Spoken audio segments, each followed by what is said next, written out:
James Rado and Gerome Ragni, the two young co-authors of the fantastically successful rock musical Hair, have defied tradition by actually acting in their own place since it began a couple of years ago as an off-off Broadway production.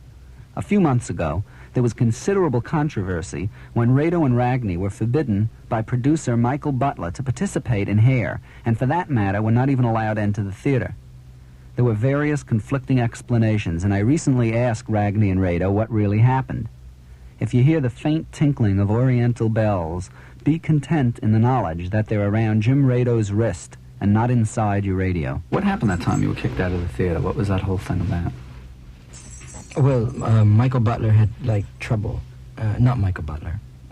Hair had trouble in New York. You know, the family, once in a while, if it's not really together and doing its thing, it needs something new. We wanted to change it, put new changes in, new songs and lines, and change lines around and give other people more things to do in the play. See, as we've been going from production to production, we've worked on the show. With each new show, we make something better. We'll rewrite, do something a little different. Then we would try to bring stuff back to New York.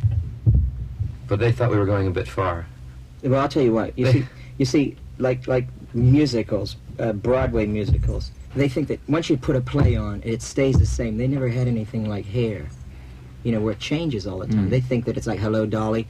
The lines are kept exactly the same night after night, and they didn't know what they got in touch with, and they got Hair. So we told them we want to put new songs in, and they said, what? Oh no, we got a good hit here. It's making a lot of money, and we're satisfied with it. No changes. Who said that?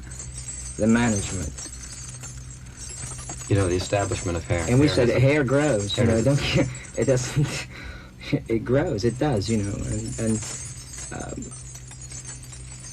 we wanted to do it, and they said, well, you're not going to do it. So we took them to the Dramatists Guild, the union, the authors union, and they said... I think only to be fair, they basically do agree with the fact that Hair is a different kind of show and it can be changed. But I think they were trying to say what changes we should put in. And what we were saying is that Hair is ours because we created it, and we want to say what changes should go in.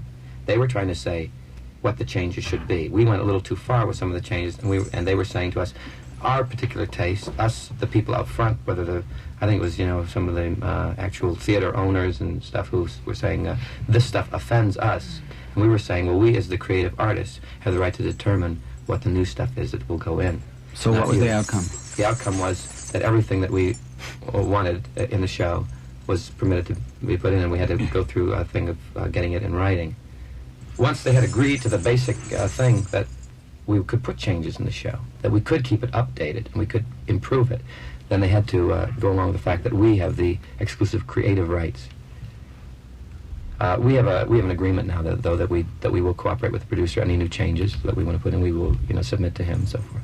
Hair does grow. The musical changes from night to night, week to week, and month to month. So what you might have seen a year ago would be very different from what you might see tomorrow.